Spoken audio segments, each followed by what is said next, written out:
POCSO ಪ್ರಕರಣದಲ್ಲಿ ಅಪರಾಧಿಗೆ 24 ವರ್ಷ ಕಠಿಣ ಕಾರಾಗೃಹವಾಸ. ಬೆಂಗಳೂರಿನ ಮಾನ್ಯ 2ನೇ FTS ನ್ಯಾಯಾಲಯ ಹೊರಡಿಸಿದ ಮಹತ್ವದ ಆದೇಶ. 5 ವರ್ಷಗಳ ಹಿಂದೆ ನಡೆದ ಪ್ರಕರಣಕ್ಕೆ ಸಂಬಂಧಿಸಿದಂತೆ ಇದೀಗ ಮಾನ್ಯ 2ನೇ FTS ನ್ಯಾಯಾಲಯವು ಮಹತ್ವದ ತೀರ್ಪನ್ನು ಪ್ರಕಟಿಸಿದೆ. 2020 ಅಕ್ಟೋಬರ್ 10ರಂದು ನಡೆದ ಈ ಘಟನೆಯಲ್ಲಿ ಅಪರಾಧಿ ದಿನೇಶ್ ಬಾಲಕಿಯೊಬ್ಬಳ ಮೇಲೆ ಲೈಂಗಿಕ ದೌರ್ಜನ್ಯ ಎಸಗಿ ಗಂಭೀರವಾಗಿ ಗಾಯಗೊಳಿಸಿದ್ದನು. ನ್ಯಾಯಾಲಯವು ಪೋಕ್ಸೋ ಕಾಯ್ದೆ ಮತ್ತು ಭಾರತೀಯ ದಂಡ ಸಂಹಿತೆಯ ವಿವಿಧ ಸೆಕ್ಷನ್ಗಳ ಅಡಿಯಲ್ಲಿ ಪ್ರಕರಣ ದಾಖಲಿಸಿತ್ತು. ಆರೋಪಿಗೆ ಒಟ್ಟಾರೆಯಾಗಿ 24 ವರ್ಷಗಳ ಕಠಿಣ ಜೈಲು ಶಿಕ್ಷೆ ಮತ್ತು 1.25 ಲಕ್ಷ ದಂಡ ವಿಧಿಸಲಾಗಿದೆ. ಸರ್ಕಾರವು ಲೈಂಗಿಕ ಹಲ್ಲೆಗೆ ಒಳಗಾದ ಅಪ್ರಾಪ್ತ ನೊಂದ ಬಾಲಕಿಗೆ 5 ಲಕ್ಷ ಮೊತ್ತದ ಪರಿಹಾರವನ್ನು ನೀಡಬೇಕಾಗಿ ಆದೇಶವನ್ನು ಹೊರಡಿಸಿದೆ. ಸಂತ್ರಸ್ತೆಯ ಗೌಪ್ಯತೆ ಕಾಪಾಡಲು ನ್ಯಾಯಾಲಯವು ಮಾಧ್ಯಮಗಳಿಗೆ ಸೂಚನೆಯನ್ನು ನೀಡಿದೆ.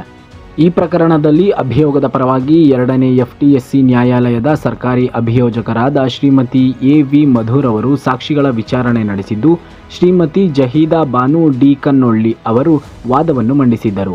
ಪ್ರಕರಣದ ತನಿಖೆಯನ್ನು ಶ್ರೀರಾಂಪುರ ಪೊಲೀಸ್ ಠಾಣೆಯ ಹಿಂದಿನ ಪೊಲೀಸ್ ಇನ್ಸ್ಪೆಕ್ಟರ್ ಆಗಿದ್ದ ಶ್ರೀ ಸುನೀಲ್ ವೈ ನಾಯಕ್ ಅವರು ನಡೆಸಿದ್ದು, ದೋಷಾರೋಪಣಾ ಪಟ್ಟಿಯನ್ನು ಮಾನ್ಯ ನ್ಯಾಯಾಲಯಕ್ಕೆ ಸಲ್ಲಿಸಿದ್ದರು.